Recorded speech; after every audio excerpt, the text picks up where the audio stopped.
Macmillan Audio presents Never After, The End of the Story by Melissa de la Cruz, read by Imani Jade Powers.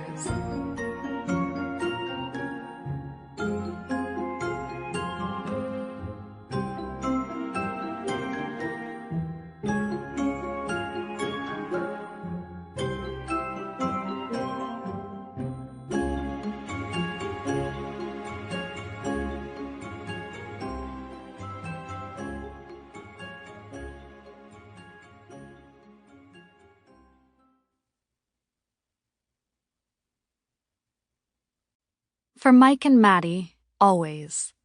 And for all the Never After fans, thank you for sticking until the very end.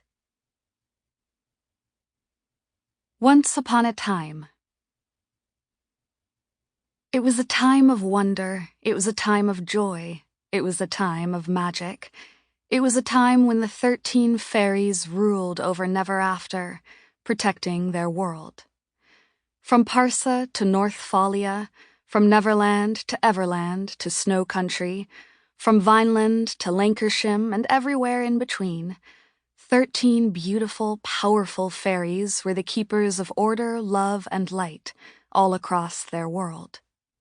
They were the guardians of wisdom and balance, beloved by everyone from the citizens of Wonderland to dear friends in Camelot.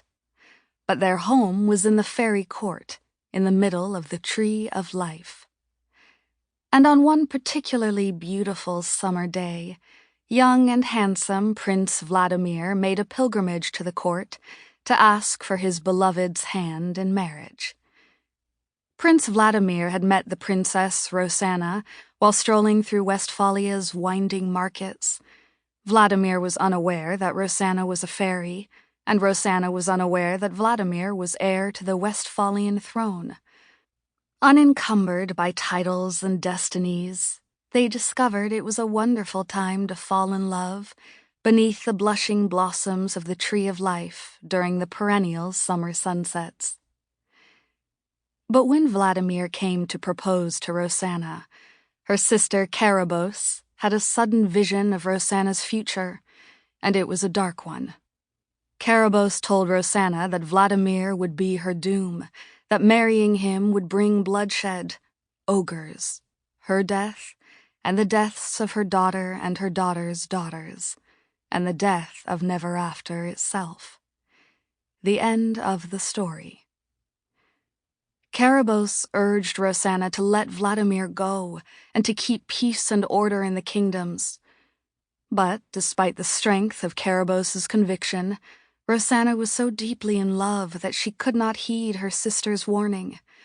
Rosanna was young, merry, and full of light and laughter, and that summer she was married to newly crowned King Vladimir. Carabosse could not bear the wedding, for where others saw this union as a bright beginning, the 13th fairy knew it would be an ominous end.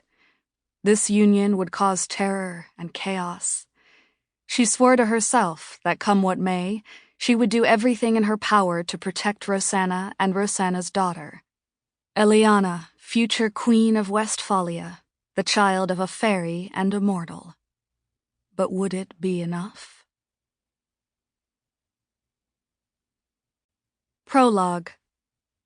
13-1. Carabosse, the visionary, could see what was true.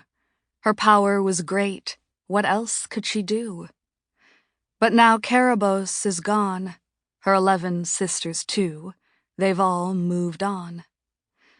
Only Sabine is left, also known as Tinker Bell, the last fairy of them all, whose death will break the spell. As the prophecy warns, if the last fairy dies, Never After does too. Filomena's made a choice to jump back in time. To save Jack's life, she puts her own on the line. But what happens now that she's back in Never After? It is not as... Sample complete. Ready to continue?